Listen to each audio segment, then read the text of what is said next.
There's something no one ever told you about your mind, not at school, not in therapy, and not in any book you were allowed to read. A hidden flaw or maybe a secret design. You think you're tired, worn out, scattered, overwhelmed. But what if I told you none of that is real? Fatigue isn't a wall, it's a trick. Your environment isn't neutral, it's a trap. And what you call focus is just training wheels for a darker state of mind you weren't meant to reach. This isn't motivation, it's a door to parts of your mind that have been asleep for years and a warning. Once you go through it, you won't be the same. You'll start seeing patterns others don't. You'll work when others break down. You'll think differently. In a way that makes you dangerous, and those who seem smarter or more talented will seem slow because it's not about doing more, but about becoming a completely different person. Part 1. Understand the myth of mental fatigue. You've been living under a deep-rooted lie in your mind, so much that you thought it was true. You learned that fatigue is your brain's natural limit, that the moment you feel tired, lose focus, or want to get distracted means you've run out of energy. That's not true. It's actually one of the most dangerous psychological traps planted in the human mind. Unless you break free from it, you'll never reach your true intelligence. You'll always be a prisoner to your biology. Listen carefully. Mental fatigue is not a shortage of fuel, it's just an illusion, a defense hallucination your brain creates to save energy, not to protect your abilities, but to limit them. Your brain wasn't designed to help you excel, it's designed to keep you alive. Its priority isn't to make you a genius, but to keep you alive with as little effort as possible. Whenever it senses the task is uncomfortable, it triggers defense mechanisms like drowsiness, anxiety, craving dopamine, mindless scrolling, sugar, pointless entertainment, or self-defeating thoughts like, maybe I'm not smart enough. These aren't signs of real fatigue, they're signals from an outdated operating system that's scared of sustained effort. Why? Because back in the day, burning too much energy meant death. In a world of hunting and danger, wasting energy meant hunger, weakness, and vulnerability. Predation used to mean fighting tigers with sharp teeth, but today you're not battling actual beasts, you're fighting for influence, dominance, and mental strength. Ironically, the same defensive mindset is what's killing your real growth. The truth about mental fatigue has been uncovered by science a while ago. Studies on mental exhaustion revealed something surprising. When people say they feel mentally tired, their brains still have plenty of reserves of focus, memory, and cognitive energy. Mental fatigue is psychological, not physical. It's a feeling, not a real limit. Think about it. How many times have you felt totally wiped out at work, but then suddenly got a burst of energy when something fun, exciting, or urgent popped up? Your brain wasn't suddenly recharged, it simply wasn't empty to begin with. Basically, just ignore the trick of exhaustion because the new motivation is worth the energy. Tiredness isn't a wall, it's a negotiation. Those who master their minds don't negotiate, they take control. Why aren't geniuses what you imagine? When you think of geniuses, you picture effortless mental brilliance. But what you don't see is that real genius, the kind that reshapes industries, rewrites history, and changes humanity's course, rarely comes from being biologically smarter.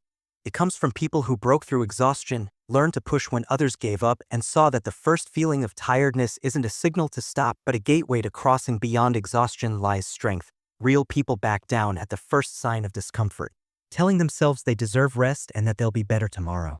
But the mind that pushes past them, the one that becomes a legend, sees fatigue as the first checkpoint. When others run from it, you move toward it, the dark version of yourself activating your hidden energy. There's a second mind beneath your normal consciousness, not easily seen, buried under layers of comfort and energy-saving instincts. But when you resist fake tiredness and shut the door on the easy way out, transformation happens, a chemical storm in your brain. Adrenaline kicks in, dopamine gets rerouted, and your mind starts fueling itself. Under pressure, it sharpens. What once seemed impossible becomes automatic. You step into a new mode. Oppression, and even more dangerous, is sharp focus in thinking, ruthless analysis, nonstop problem solving. You no longer force your mind to work, instead, it works through you. This shift scares those who haven't experienced it because it reveals the potential they've been missing out on. Here's the mind flip rule you need to know. True intelligence is born after exhaustion. Every real breakthrough, mental, physical, creative, or strategic, happens right at the point where the weak break down. That moment when everything inside you screams to stop is exactly the starting point of the real battle.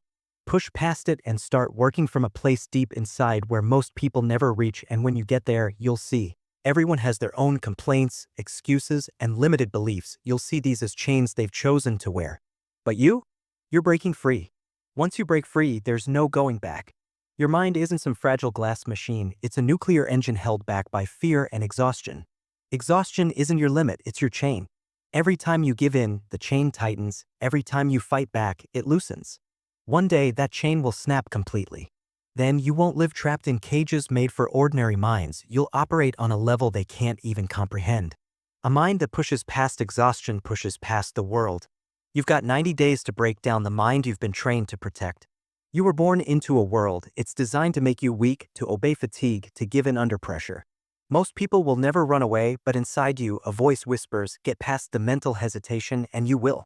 This is the forbidden system to build a tough, fast, and boundary-breaking mind in 90 days. Part 2. Come from an environment free of friction. Once you realize that mental exhaustion is a psychological trap, not a real limit, you face the next enemy, friction. Because even if you overcome fake mental fatigue, a chaotic, polluted, crowded environment will make you lose, not because you're weak, but because you're fighting a silent war against thousands of invisible enemies every minute. The hidden battle for your focus, every notification you allow to appear, every noise, every open tab you don't close isn't just a minor distraction, it's a cognitive parasite. Small energy losses, tiny cracks in your mental armor. On their own, they might seem harmless, but when they pile up over an hour, a day, or a week, they become disastrous. Every little distraction costs you three things: time to respond, time to refocus, and mental effort you can never get back. You might lose just 30 seconds reading a message, but regaining the deep focus you had before the interruption can take 20 to 30 minutes of full cognitive power. Most people live in constant interruption. They call it being connected. I call it slavery. It's the dark law of dynamics. Mental heat in the physical world wastes energy because of friction. A machine that's supposed to run at full speed loses power due to heat and resistance, and your brain is no different. Every bit of resistance in your environment, an open app, random noise, a messy office, notifications buzzing, steals your mental energy. Not in a dramatic or obvious way, but quietly, invisibly, and dangerously. The rule is simple: the more friction you allow, the weaker you get. The cleaner your environment, the more like a superhero you become. If you're serious about boosting your brain, you need to go all out against friction. Want to build a mental fortress? Your environment can't be a mess, clean, but designed as a weapon. Every element around you should either boost your mind or get out of the way. Here's how the elite build mental fortresses: get rid of all open tasks, every unfinished job, every messy thing. Anything you should be doing stuck in your mind leaks attention even when you ignore it. Close it or delete it without mercy. Kill all negative inputs. No social media feeds in front of you, no active notifications, no email running in the background. Build high-cost barriers to distractions. Make it hard to leave your focus zone. Log out of apps, put your phone away, block websites. Make distractions difficult and focus effortless. Connect your environment to your mission. Put reminders of your goals everywhere: quotes, objects, music, anything that gets your mind ready for battle, not relaxation. Create a ritual to get into the zone. One repeated action that tells your brain it's time to work. Light a candle, play a specific track. The body triggers the mind. Mental shift. Be a predator of focus. Most people treat their attention like an open buffet. Anyone, anything, random thoughts can grab a piece. You'll be different. You'll handle your attention like a predator handles its energy: cold, calculated, ruthless. You won't let random conversations steal your focus. You won't tolerate it. Background noise that dulls your mental clarity won't chase you every boring moment looking for something new. Focus isn't something that just happens, it's something you fight for with everything you've got. You're either the master of your environment or a prisoner to it. Here's the dark secret of great achievers: when you study history's most successful people, you see a pattern. Nikola Tesla spent hours alone in sterile labs. Isaac Newton was obsessed with eliminating distractions. Bruce Lee planned his entire day around cutting out unnecessary movement. Napoleon maintained a quiet environment even amid the chaos of war. They weren't lucky to be focused, they built their worlds to force focus, and that's what made the difference. Their mental energy lasted longer, their breakthroughs happened faster, and their superiority became inevitable. You're not less capable if you struggle with focus, you're just surrounded by an environment designed to destroy it. The moment you change your environment, you'll feel your mind sharpening automatically, like a stronger, tougher version of yourself was just waiting for the noise to die down. Understand this: your brain is capable of enduring the impossible, but only if you get rid of the thousands of tiny knives tearing it apart every second. Your battle isn't just against laziness, it's against a whole ecosystem of hidden friction. Every bit of that friction you eliminate, every distraction you kill, helps you win. Building this barrier sharpens your mind into a weapon unlike most people's. Most won't experience the true power of their minds because they're too busy drowning in noise. You won't be one of them. This state is triggered by specific mental conditions, and once you master how to engineer these conditions, mental flow becomes a tool you can pull up at will. 3 enemies of mental flow and how to destroy them. There are 3 main enemies stopping you from entering flow: mental friction, multitasking, and conflicting priorities. You can't slip into flow if your mind is stuck in chaos. The solution? Ruthlessly pick one task and give it your full mental commitment. Low entry barriers and trying to ease into focus just won't get you there. Your brain needs a high activation cost, a shock to push you over the edge. The solution? Start right away with a tough mental task. Tackle the hardest part first, don't procrastinate. Block all escape routes. If there's a phone nearby, open windows, or active notifications, your brain won't dive in deeply. So, eliminate every possible way out and make flow your only option forward. Flow demands sacrifice at the gate. Give up your comfort, distractions, and hesitation. This is the dark weather of forced entry. Here's how to push yourself past your inner resistance and enter a state of neural flow. Step 1. Commitment. Commit to the task up front before you start. Decide exactly what you'll focus on. No improvising, no switching gears halfway through. Step 2. Challenge yourself to start strong. Pick the hardest spot to dive in, no easing in, no mental preloading. Attack the biggest mental hurdle first. Step 3. Block any escape routes with physical barriers. Put your phone in another room, activate internet blockers, keep only one window open, no quick peeks allowed. Step 4. Set the mood to kick things off. Create a sensory trigger that signals it's time to flow, like a specific song, lighting a candle, or a timer sound. Your nervous system will start linking that trigger to deep work. Automatically, at step 5, you break through the pain barrier. The first 20 to 30 minutes will be slow, foggy, and weak. That's just the brain's old defense system. Ignore it and keep going without judging yourself. Around minute 40, your brain resets itself and opens the flow gates, doubling your mental flow. Once you're in the flow state, your productivity doesn't just go up gradually, it multiplies. What used to take 5 hours now gets done in 45 minutes. What seemed exhausting becomes automatic. When your brain is fully engaged, it stops resisting the task, stops holding back energy, and starts pouring out all its mental resources, connecting to the power designed for life's challenges. Death is like the noise, doubts, fear, and exhaustion around you. It just becomes meaningless background. You don't deal with it, you leave it behind. So why do most people never experience true flow? Most folks will die without ever entering that state, not even once. They flirt with it, catch glimpses, but they're scared of the intensity it demands. Flow requires total commitment, no half efforts, no surface level work, no safety nets from distractions. You either burn out fighting it or stay average forever. Most choose the easy way, the safe path, comfort, and no risk at all. But a few choose the different path. They live and work on a level that ordinary minds just can't grasp because they operate beyond traditional thinking. Neural flow isn't magic or luck, it's designed. You don't just wait for it to happen, you create the conditions that spark it and trap yourself inside until the world bends to your work. Your enemies won't understand how you do it, they'll only see the results, the power, the dominance, and think it's genius. But you'll know the truth, you didn't find the flow, you made it. Part 4. Mastering the art of directed exhaustion. You've uncovered the truth about mental fatigue. You built an environment designed for a cognitive war. You learned how to ignite neural flow on demand. But understand this, even the strongest minds are like fuel, they can burn out. Even a nuclear reactor will collapse if pushed beyond its limits. Working at full mental capacity isn't sustainable. If you keep pushing your brain without a strategy, it will break down. The world won't bend to your will, instead, you'll be crushed under the weight of your own ambition. The fatal mistake of high achievers is this: most people never experience a true flow state, but those who do get hooked on intense thinking face a new danger. They try to live in that state 24/7, thinking they're unstoppable, ignoring the subtle warning signs: lack of sleep, emotional ups and downs, creativity fading, discipline turning into exhaustion. They don't see the breakdown coming until it's too late. What used to be a fortress is now rotting from the inside. The curve of mental burnout, understand this rule: high productivity mental states drain hidden reserves. Every session of intense focus, every day of relentless output, every week of pushing your limits costs you energy you don't immediately notice.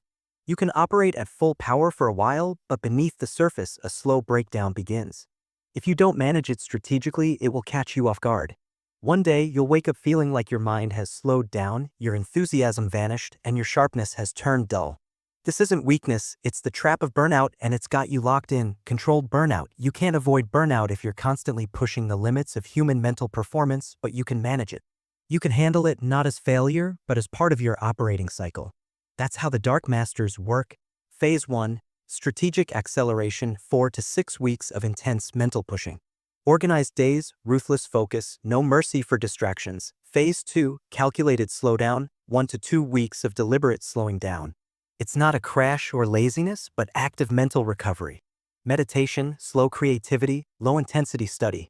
Phase 3, Reinforced comeback. After controlled burnout, you bounce back stronger. For intense work, you need to be stronger, smarter, and more resistant to mental fatigue. This rest isn't a reward, it's a weapon. What happens if you refuse to recover? If you refuse to slow down and think you can push past your body and mind's limits, you'll pay the price. The symptoms of uncontrolled burnout are harsh: constant brain fog, sharp mood swings, lowered stress tolerance. Clarity turns into pessimism, ambition gets poisoned by apathy. Worst of all, you lose your identity. You forget why you started. You lose the fire that made you unstoppable, not because you weren't strong, but because you didn't know when to sharpen your sword instead of swinging it blindly. This is the dark ritual of recovery. Strategic slowing down doesn't mean doing nothing, it means rebuilding your mind. This is how the elite rebuild themselves after burnout. Silent meditation sessions, 30 minutes a day, just thinking with no inputs, no books, no podcasts, no conversations. Just you and your mind. Reset your priorities. Reshape your inner drive. Reset your dopamine levels. Intentionally cut out quick thrills like social media, junk food, and mindless entertainment. Train your brain to enjoy thinking, learning, and being alone. Use deep study habits. Read deeply and slowly study complex subjects, not to rush, but to retrain your mind to be calm and focused. Activate this mindset. Move your body lightly, take a short walk, lift some light weights, do some simple exercises. Reconnect your body and mind without draining your nervous system. Get creative in a low-pressure way. Work on creative projects, sketch ideas, build models, write rough drafts. Keep your mind active without stressing about perfection. Successful people who last for decades, not just years, live like this: burst, slow down, burst harder, slow down smarter, then an unstoppable burst again. They don't push themselves to collapse. Instead, they build momentum like a storm: controlled intensity, strategic calm, then controlled intensity again. Each cycle makes them better. Every burnout is managed. Sometimes it's about rising up, and other times everyone around you is falling apart. But you? You only get deeper, darker, more unstoppable. You weren't made to live at 70% forever. You were made to master the art of burning out hard and then rising stronger, stronger than your own ashes. Most people work so hard they break. You'll work smart until you become unstoppable. A mind that masters its own burnout is a mind that can't be destroyed. You're no longer just an ordinary person. If you've come this far, you're not the same person who started this journey. You've changed. Understand what that means. Ordinary minds give in to exhaustion. Ordinary minds live in chaos. Ordinary minds just drift along. Surface level work waits for motivation to save it, but now you know the harsh truths. You know that exhaustion is a lie, that your environment will either beg for scraps or kill you, and that mental flow can be summoned, not begged for. Controlled exhaustion isn't weakness, it's a strategy. You're no longer trapped by the rules you were told to follow. You're building a new operating system, tough, silent, and ruthless. But understand this: knowledge alone changes nothing. The world won't bend just because you get the theory. It will test you. As soon as you break free, distractions will attack, weakness will whisper to you, and comfort will invite you to give up. Most people will collapse or pretend to. They didn't hear the call coming from deep within, but the rare few, those made for more, will answer. They'll sharpen themselves, sacrifice, evolve. And when others wonder why their dreams quietly died, you'll be moving silently toward dominance. The choice is yours now. Either let today be a forgotten moment or make it your turning point. The day you became ruthless in your growth. The day you stopped negotiating with your mind.